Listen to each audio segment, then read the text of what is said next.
as per usual. And now I'm going to kick it to Mr. Krieger. Good afternoon, gentlemen and ladies, if we have any, I'm not sure, but we're going to try something a little bit different here. This will be a training session that I know will take at least 2 days and maybe into the third. So if you can make it back for the second session tomorrow, that would be great. How long it takes is unknown because we've never done this before, but we'll throw it out there and see what happens. It's my personal feeling, and I've seen it as I travel around the country training and students and instructors, that relays used to be like, oh, ho-hum topic. We all know about relays. There's been many changes in technology with relays lately, and also in how to properly diagnose a relay or a relay circuit. So I've put together a presentation, and it's part of an entire class called Electrical Diagnostic Strategies for Today's Vehicles. You're only seeing a small part of that class, which is the relay portion, and I'm going to make accessible to you the entire class information if you're so interested. So again, I'm going to use a PowerPoint, and I apologize for any violations of criteria, which is slides and text on a slide and so on. That's just the way it's going to be. So if you have a question, please ask it in chat. There's people monitoring the chat. If it works for us later on in the PowerPoint, probably tomorrow, I'm going to open up everybody's mic so you can verbally respond to some of the questions and some of the things that we do. There's available resources for you. There is a handout, 68 pages long. It has lots of information on it about electrical testing, but also the relay portion is there. It covers relays, test lights, voltage drop, parasitic draw testing, testing current across fuses, and a lot of specialized test equipment that's out there you may not be aware of.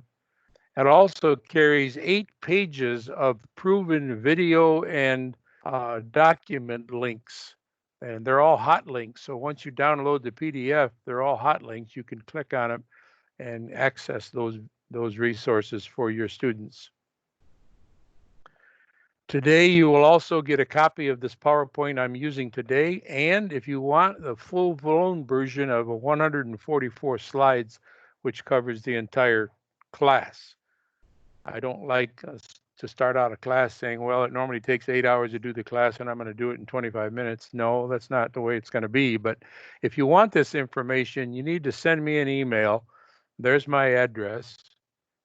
And they're too large files to share in an email. So what I will do is send you a Dropbox invitation, and then you'll get that. Some of you have done that during my AC class, and most of you were successful with that.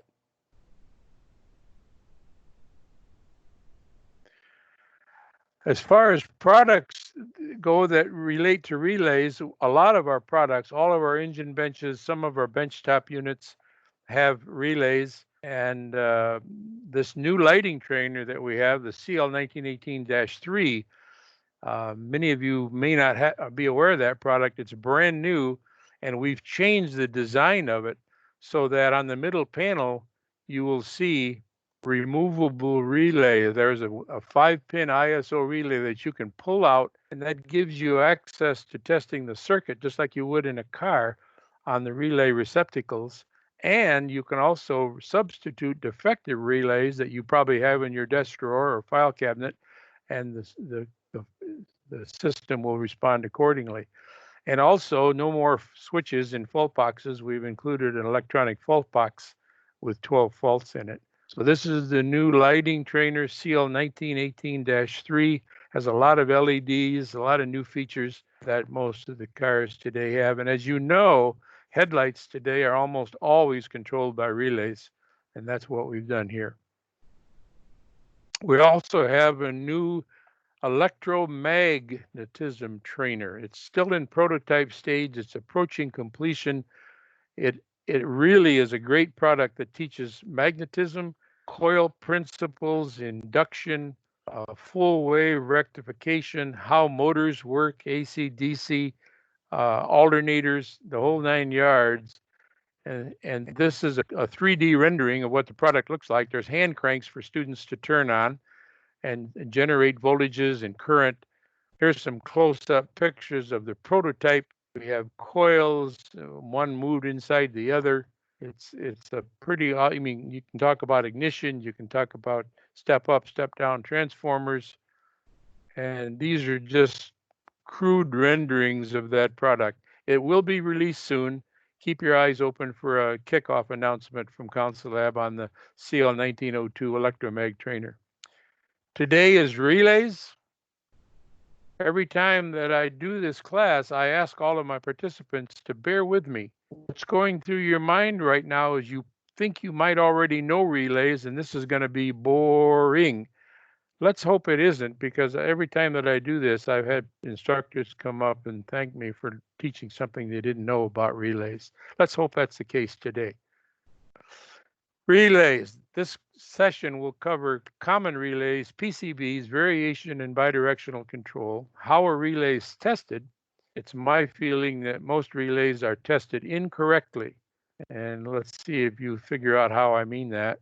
And then relay circuit testing, which is often ignored by technicians and instructors and students. What is a relay? Of course, relay is a high current passing switch that's controlled with a low current circuit. We all know that. Some of these slides are going to be basic for you, but again, this is your PowerPoint and you'll have this for access to your students when you teach relays. There's confusion often between a relay and a solenoid. What is the difference? Well, they both have a coil of wire that develops a magnetic field. They both have a plunger that moves when that coil of wire is energized. The difference is a solenoid has an external movement of the plunger and a relay does not. That's the only difference between the two technical classifications of a relay and a solenoid. With that being understood, what do you call that? And I know most people call it a solenoid. It is not. It is a relay, and Ford actually calls it a relay in their service information. There is no external movement, so it is a relay. Relay has two halves or circuits. We know that. We have B plus coming in to usually terminal 30. It goes out of terminal 87 with a switch to the device. That is the high current side of the relay. The low current, we have B plus going into the coil, comes out of the coil and goes to a switch. That switch can be on the ground side or the positive side, doesn't matter. And this is the low current side of the circuit. So there is the two halves of every relay that's out there. This relay is ground switched, but as I said before, many cars use positive switched relays. And you got to make sure that you know the difference when testing, because the schematic is crucial when you're testing relays today. How many terminals are there on relays? Well, we have 3, which consists of a normally open set of contacts, and the power from the battery is shared to both the coil and the control device. We have 4 terminals, and here we have a set of normally open contacts, and they do not share the same B plus, so we have the coil, 2 terminals, and the contacts, 2 terminals. And now we have the 5-terminal relay, as you know, which is including a set of normally open contacts, which is 87A, and normally set of closed contacts. I'm sorry, yeah, 87 is normally open and 87A is normally closed. So there's what the old 3-terminal relay is. I know you used to call those horn relays, and they were used quite often. Don't see too many of them anymore. This is an ISO 4-pin relay. This is an ISO 5-pin relay. And of course, you notice the only difference is that everything is the same except that 87A terminal is present on the 5-pin and missing on the 4-pin, even though the identification is there. 85 and 86 are always the coil if we're using ISO standards. 85 is normally ground, but never assume that. Many cars use 86 as the ground. 30 is normally used for B-plus power input. 87 usually goes to the device. 87A is not used in most cars because it's a simple make and break relay, but it can be. If you want to turn one circuit off and another one on, you can use that. 30 and 87 are normally, 87A are normally closed when the relay is off, and they are open when the relay is on. 30 and 87 are normally open when the relay is off, and of course they are closed when the relay is on. We have micro relays now, and they use numbers instead of, or small single digit numbers instead of 2-digit numbers. So we have 85 as 1, 87 is 5, 86 is 2, 87A is 4, and 30 is 3. And that's what they look like. That's your micro relays. They use numbers instead of the single digit numbers instead of the ISO numbers. We have standard micro 1s, micro 2s. The standards are basically 1-inch square, approximately. They call them ice cube relays. That used to be the standard for years. The problem is the engineers needed more space, needed more relays, so they started making them smaller. They still use these a lot, but not nearly as common as they used to. The schematic for you and your students between a 4 and a 5-pin ISO standard is there. 85 again is used for ground. Never assume. Now here's probably some new information for you. This is the standard 4-pin relay. We all know how they work. It's a make and break relay. It has 4 pins, coil, and contacts. This is a 5-pin schematic. We have normally closed contacts, normally open contacts. It's called a changeover relay if 87 is used. Many times it isn't. It's plugged into a 4-pin circuit, but it's fine. Just don't use 87A. Here's a new one that you may not be aware of, and if you had the previous one and this one in your hands, you would not see the difference. Bosch makes these, and look at the difference. Instead of 87A and 87, we have 87B and 87. This one turns 2 circuits on at the same time. And guess who would use that? German cars. BMW and Mercedes use these, and again, they look no different than a standard 5-pin relay with 87A and 87. Be cautious that you replace that with the right relay. Here's one that you may not be aware of. This one has a new schematic symbol on number 30 there.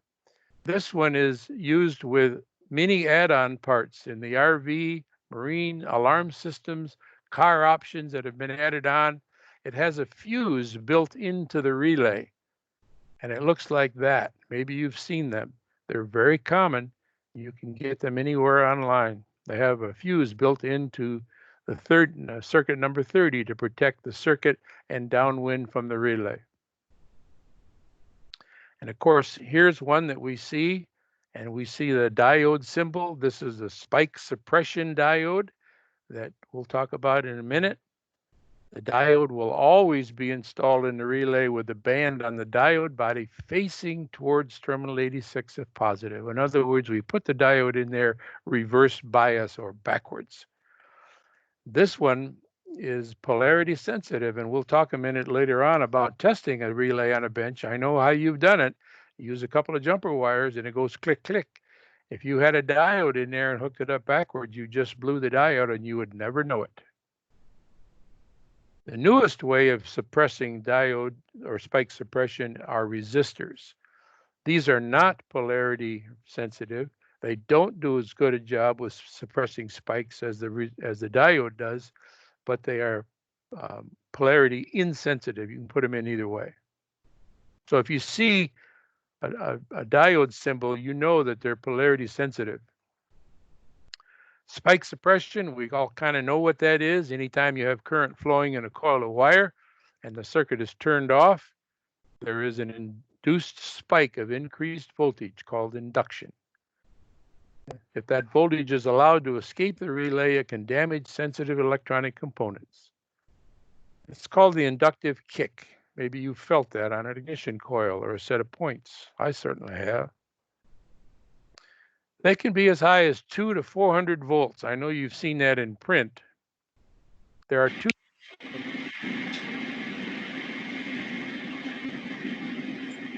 Diode, as we just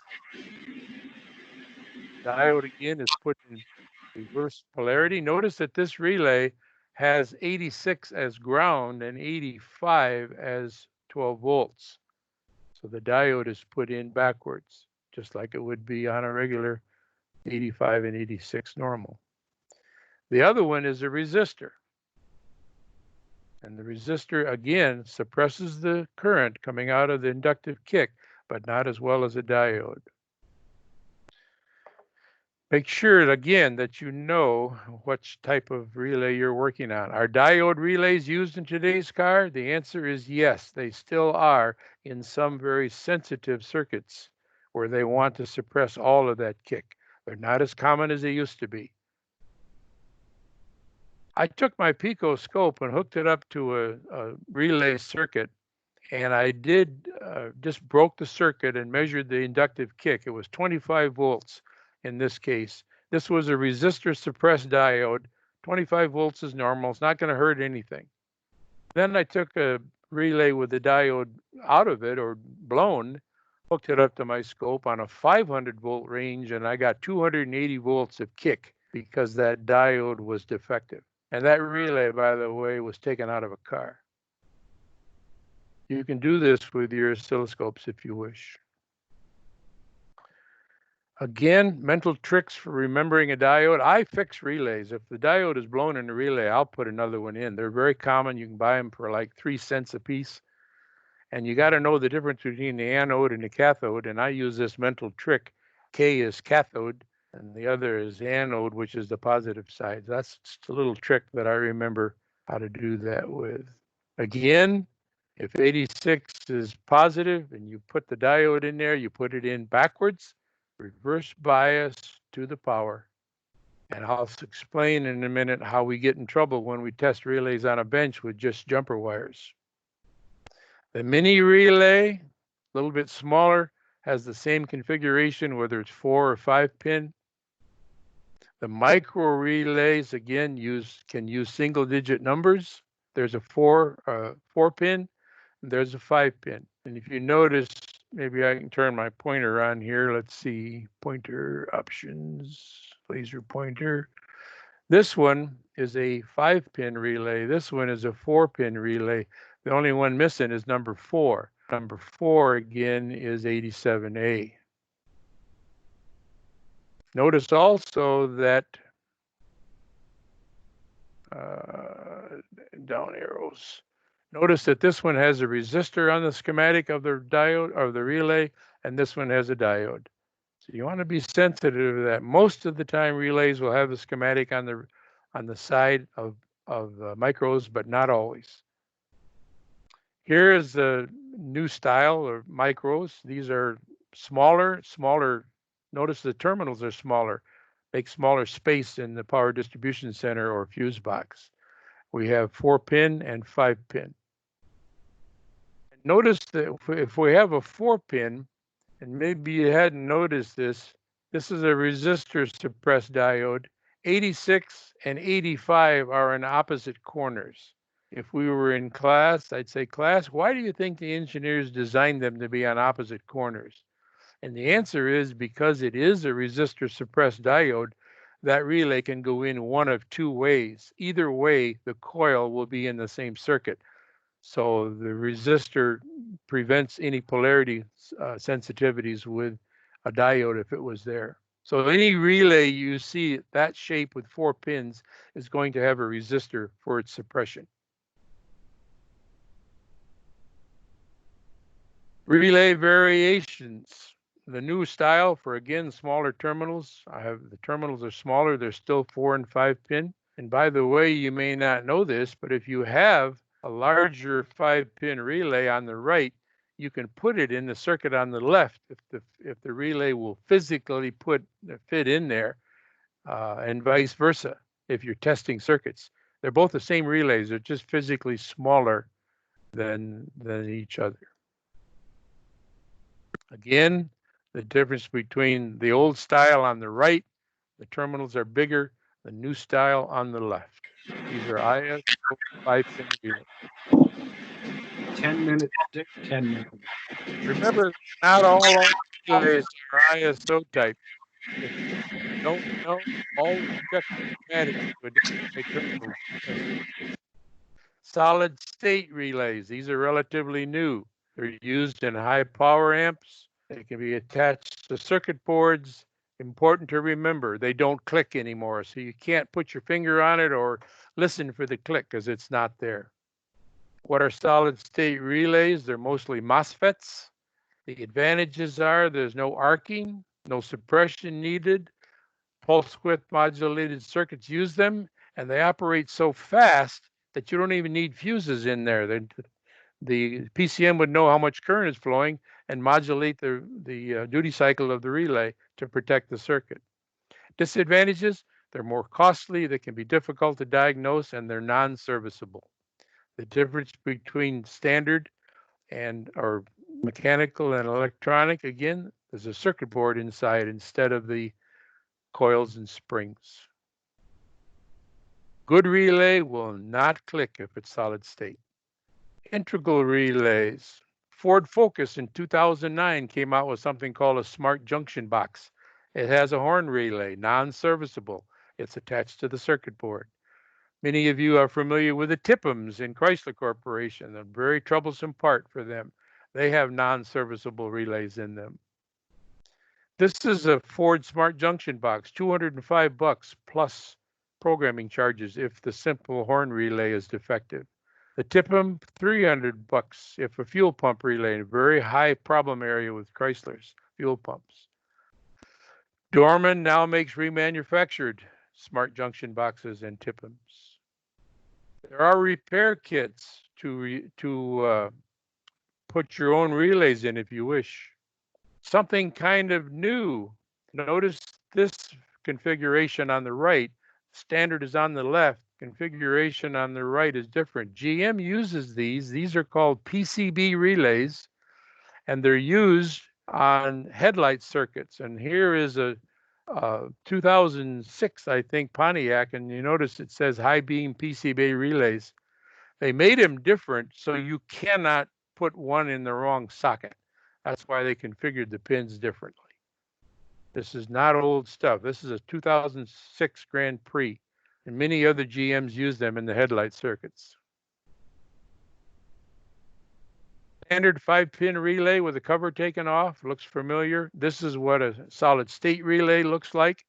This is one that actually blew apart because it had a problem with the blower motor relay. This is a 2012 Chevrolet power distribution center off a pickup. And this is for your students' benefit. Look at all the stuff in there. There's your standard relays that we understand. These are cartridge fuses. These are mini fuses. Now, you're not supposed to be able to take this thing apart, but I did anyway. And this is all of the PCB relays attached to 2012 Chevrolet. These are all electronic relays, non-serviceable. There's a whole case study in the big PowerPoint that talks about a water intrusion problem. That's why the thing looks like that. You may want to take a look at it. You got to do scan tool bidirectional testing to test these relays. Some scan tools will not allow you to do that. Any factory tool will. Again, you can replace the relays if you're comfortable doing that. TIPMs are available in a repair kit from places that do this online. There's a whole series in your PowerPoint and handout on latching relays where your students are actually making latching relay circuits. It really is a great exercise for them to do. There's like 15 different ways of doing it. And right now we are at the end of my session. I'm ready for tomorrow, which will be relay testing. I'm sorry I had to rush through to get this thing done, but tomorrow will be relay testing. And I think there's many things in there about testing procedures, equipment to test, testing at the socket that you'll find interesting. I'm open for questions. I will stay afterwards if you have some discussion you'd like to make. But this is the basic foundational part. Tomorrow we'll get into much more complicated and I hope successful explanation of how many technicians mistakenly misdiagnose relay circuits or get into surgery on the car much sooner than they really need to if they knew some of these tips and tricks I'm going to present. Do we have any questions? I think you blew their minds. So right now they're trying to form words here. So. Well, again, it was quick, down and dirty, but the PowerPoint is available to you. All you need to do is send me an email. I'd be happy to share the short one that we're using today and the full one, which is available for you also. I hope you felt this was. Dick, the Russ asks or comments that AC Delco does not want you to rock the relay to remove it. Use the special tool, the pliers, to pull it straight up. Well, Russ is correct. I've seen that in print. However, we are also told by many sources to do a wiggle test of the relay where we're checking for corroded terminals and we're temporarily making or breaking or correcting that condition. That goes against what GM says. You want my opinion? I'm still going to do a wiggle test. They're concerned about wallering out the receptacle pins, which are very sensitive today on these smaller relays. But I don't rock it back and forth like a boat, but I do wiggle a little bit to see if I can affect the condition that I'm trying to diagnose. Carl Smith asked, what about 6-pin relays like used in Nissans? I didn't cover that because I think Nissan is the only one that does that. Like the 6-pin fuse that Toyota uses. We can discuss that tomorrow if you'd like, but I'm not familiar with it other than know I've seen it, but I have not discussed it here in this presentation. It's a pretty rare thing. So JB asks, the polarity issue on the coil is based on the specific device added to that circuit and not the coil itself. Is that right? Standard 5-pin relays don't care if ground side is 85 or 86. Am I wrong? They don't care as long as there isn't a diode across the coil for suppression. Then they care very much which is positive and which is negative on the coil. A resistor, no one cares. GM uses 86 and 85 backwards on many of their fuel pump circuits, where they feed the fuel pump from number 30 and feed B plus to number 87. The coil ground is 86 going to the PCM, and 85 is B plus fused power with the ignition switch. So you guarantee that there's going to be a resistor in that relay, not a diode.